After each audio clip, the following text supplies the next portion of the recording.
নমস্কার সুপ্রিয় দর্শক বন্ধুরা, আপনারা সবাই কেমন আছেন? আশা করছি ভালো আছেন। আপনাদেরকে আরও একবার স্বাগতম আমার ইউটিউব চ্যানেল ঘোষ ইনফরমারে। তো সুপ্রিয় দর্শক বন্ধুরা, বাংলা আবাস যোজনা অর্থাৎ বাংলার বাড়ি প্রকল্পে মুখ্যমন্ত্রী মমতা ব্যানার্জি সমস্ত টাকা দেওয়া শুরু করে দিয়েছেন। তো প্রত্যেকটি উপভোক্তাদের ব্যাঙ্ক অ্যাকাউন্টে কিছুদিনের মধ্যেই টাকা ঢুকে যাবে। অনেকের ব্যাঙ্ক অ্যাকাউন্টে ইতিমধ্যেই টাকা ঢুকে গেছে। তো আমাকে প্রত্যেকটি উপভোক্তাই বেশিরভাগ জনই আমাকে কমেন্ট করে জানাচ্ছিলেন যে আমরা কবে টাকা পাবো। সিএমআরও লিস্টে নাম আছে, পিডব্লিউএর লিস্টে নাম আছে, আমরা কবে টাকা পাবো। তো মমতা ব্যানার্জি ঘোষণা করেছেন তিনি 12 লক্ষ উপভোক্তাকে টাকা দেওয়ার কাজ শুরু করেছেন। তো সুপ্রিয় দর্শক বন্ধুরা, ভিডিওটি শুরু করার আগেই আপনাদেরকে রিকোয়েস্ট করব ভিডিওটিতে একটি লাইক করে দিন এবং এখনও পর্যন্ত যদি আমাদের চ্যানেলটি সাবস্ক্রাইব না করে থাকেন তাহলে আমাদের চ্যানেলটি সাবস্ক্রাইব করে দিন। তো সুপ্রিয় দর্শক বন্ধুরা, ভিডিওটি সম্পূর্ণ দেখবেন, তাহলে আপনারা সম্পূর্ণ রকম তথ্য পেয়ে যাবেন। তো সুপ্রিয় দর্শক বন্ধুরা, আবাস যোজনার অনেক উপভোক্তারাই আমার ভিডিওতে কমেন্ট করছিলেন যে আমরা কবে টাকা পাবো, আমাদের কেন এখনও টাকা ঢোকেনি। তো সুপ্রিয় দর্শক বন্ধুরা, আপনাদেরকে জানিয়ে রাখি একসঙ্গে সমস্ত উপভোক্তাদের টাকা দেওয়া সম্ভব নয়। মমতা ব্যানার্জি ঘোষণা করে দিয়েছেন 12 লক্ষ উপভোক্তাকেই এখন টাকা দেওয়া হবে।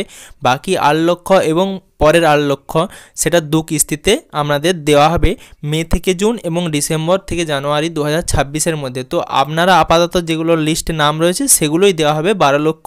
কিন্তু অনেকের ঢুকছে, অনেকের ঢোকেনি, অনেকের কালকে ঢুকে গেছে, অনেকের আজকে ঢুকছে, কিছুদিন পরেও ঢুকবে। এর কারণগুলো আপনাদেরকে জানিয়ে দেব এবং আপনারা কী কী কাজগুলো করিয়ে রাখবেন সেগুলো আপনাদেরকে সতর্ক করিয়ে দেব।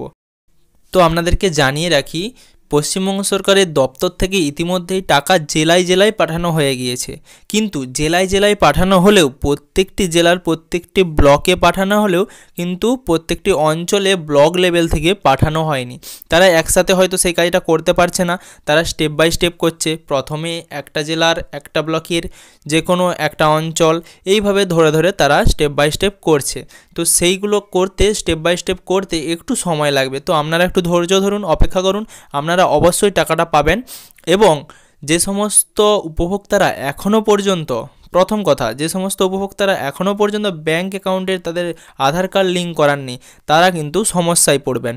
তো আপনারা এক্ষুনি আপনাদের ব্যাঙ্ক অ্যাকাউন্টে গিয়ে আধার কার্ডটি লিঙ্ক করিয়ে আসুন।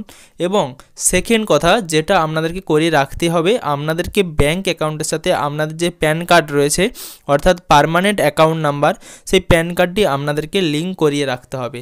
সেই প্যান কার্ডটি লিঙ্ক না করালে আপনারা একসাথে অনেক টাকা তুলতেও পারবেন না এবং আপনাদের যে আবাস যোজনার উপভোক্তাদের অ্যাকাউন্টে টাকা ঢোকার কথা সেটাতেও কিন্তু আপনাদের অনেক প্রবলেম হতে পারে।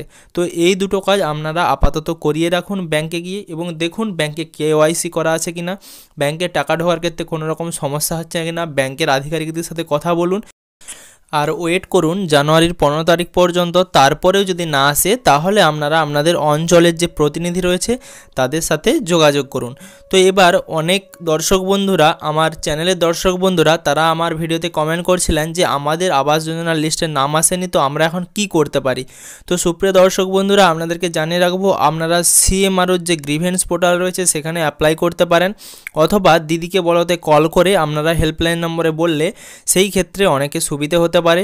কারণ এর আগের বারে যে 12 লক্ষ লিস্ট ছিল, মমতা ব্যানার্জি নিজে ঘোষণা করেছেন যে দিদিকে বলার মাধ্যমে অনেকেই কমপ্লেন করেছিলেন যে তাদের বাড়ির লিস্টে নাম তোলা হয়নি। তো সেখানে আরও 1.5 লক্ষ মানুষের অর্থাৎ 1.5 লক্ষ আবাস যোজনার উপভোক্তাদের নামটি তোলা হয়েছে। তো আপনারা এই কাজটি করতে পারেন। এছাড়া যারা অনেকেই টাকা পেয়েছেন, তো মমতা ব্যানার্জি নিজেই লাইভ বলেছেন যদি কেউ হুমকি বা কোনো রকম ভয় বা প্রহসন দেখায় তো সেক্ষেত্রে থানা পুলিশ করতে পারেন। সেখানে পুলিশ আধিকারিকরা রয়েছেন, তারা নিশ্চয়ই স্টেপ নেবেন। এবং মুখ্যমন্ত্রীর দপ্তর থেকে অবশ্যই ঘোষণা করা হয়েছে যে সমস্ত উপভোক্তারা অযোগ্য অর্থাৎ যাদের ক্রাইটেরিয়া নেই আবাসের বাড়ি পাওয়ার জন্য, তারা যদি আবাসের বাড়ি পেয়ে থাকে তাদের জন্য কিন্তু যথেষ্ট স্টেপ নেওয়া হবে এবং কড়া পদক্ষেপ নেওয়া হবে। এবং তার সাথে সমস্ত উপভোক্তাদের যাদের সেই ক্ষেত্রে টাকা ঢুকেছে তাদের কিন্তু ফেরত দিতে বাধ্য হবে সেই সমস্ত উপভোক্তারা। তো সেই ক্ষেত্রে আপনারা আপনাদের লিস্ট থেকে নাম তুলে নিতে পারেন, অর্থাৎ আপনাদের অঞ্চলের প্রতিনিধিকে জানাতে পারেন যে আপনাদের লিস্টে নাম রাখবেন না। তো সুপ্রিয় দর্শক বন্ধুরা, যদি ভিডিওটি ভালো লেগে থাকে এবং এখনও পর্যন্ত আমাদের চ্যানেলটি আপনারা সাবস্ক্রাইব না করে থাকেন তাহলে আমাদের চ্যানেলটি সাবস্ক্রাইব করে দিন এবং পাশে থাকা বেল আইকনের অল বাটনে প্রেস করে দিন যাতে সবার প্রথমে আমাদের ভিডিওটি আপনারা দেখতে পারেন।